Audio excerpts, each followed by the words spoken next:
আসসালামু আলাইকুম। আপনারা সবাই কেমন আছেন? আশা করি ভালো আছেন। তো আজকের ভিডিওটা কেক নিয়ে কিছু কথা বলবো। এটা আমার দুপুরের খাবার। ঠিক আছে? আসলে কি জানেন আমরা কিছুই করতেছি না এই জীবনে। ঠিক আছে? যার মূল্য কত সুন্দর, সুন্দর কেক বানায়। কেকগুলো বানাইয়া অনেক টাকা বিক্রি করে। মনে হয় ৩০০, ৪০০, ৫০০ একদিনে ৳১,০০০ সে ইনকাম করতে পারে। ঠিক আছে? যদি এগুলা কাজও শিখতাম তাহলে সৌদি আরবে আসা লাগবে নাইলে। ঘরে বইসা, বইসা ওই কাজগুলো করতে পারতাম। ঠিক আছে? আসলে সৌদি আরব তো কেউ শখ করে আসে না, যেহেতু কোনো কাজই শিখি নাই, দর্জি কাজও শিখি নাই, সেজন্য আসছি সৌদি আরবে। যদি দর্জি কাজও শিখতাম তো জীবনে কিছু না কিছু বাইরে থেকে করতে পারতাম। আসলে মেয়েদের জন্য আমি মনে করি বাইরেটা সবচেয়ে সেফের জায়গা। ঠিক আছে? এটা আমি ইসলামী কথা বলতেছি না, মানে আমি মনে করি, ঠিক আছে, ইসলামেও আছে যে একটা মেয়ে বাড়িতে থাকাটাই বেটার।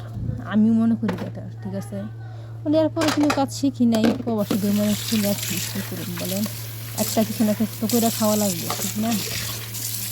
এটাই কথা, কাজ শিখলে বাতের অভাব নাই, কথাই আছে, কাজ শিখলে বাতের অভাব নাই, আর কাজ যদি না জানি তো বাতের অভাব আছে।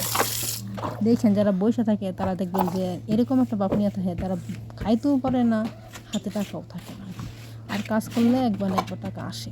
এটাই বুঝাইলাম খালি, আর কিছু না। তো কাজের কথায় আসি, যে প্রকৃতি ভিডিও আজকে সেটাই আসি। তো আজকে থালি বাসন ধোয়ার পুরোটা ভিডিও থালি বাসন ধোয়া। আসলে এখানে থালি বাসন মনে করবেন যে 10 দিনের না বোন, থালি বাসন বাজু পড়ে। ঠিক আছে? আসলে মহিলা রান্না করে, তো একটু থালি বাসন ময়লা করে বলার বাহিরে। তো সে রান্না করতে আমি আর দিই নি, মুখে পরে একবার দিই মনে, যেটা শীতের দিন তো ঠান্ডাটা নিয়ে পাল্লা না, বুঝছেন? সেই জন্য বলে একবারই দিই মনে। তো একদম খাওয়া দাওয়া শেষ সবার, তাই একবার দিতে আসছি। আমি নিজেও খাইয়াছি, ঠিক আছে, রান্না খাইলাম, নিজেও খাইয়াছে, পরে আসলাম থালি বাসন ধোয়ার জন্য। ছুরি দেওয়ার সময় এরকমভাবে হাত কাটছে, আপনার দেখলে অবাক হয়ে গেছেন। হাতের তালা নাকি ব্যথা করতেছে, নিচে যে ছুরি ছিল আমি বুঝে নিয়েছেন। আসলে এরকমভাবে ঠিক না রাখা, রেস্তোরাঁ মেসে রাখছি, তাড়াতাড়ি করছি, বুঝছেন? একদম মাগরিবের আগুন দিয়ে দিতে আমার কাজ শেষ হয়নি। এমনিতে ছুটি দিয়ে পুরো বাসার কাজ করা, রান্না বান্না সাথে করা অনেক পরিশ্রম হয়ে যাবে, বুঝছেন? বলার বাহিরে হাত ব্যথা, পাও ব্যথা হয়ে যাবে, ঠিক আছে, দাঁড়াতে।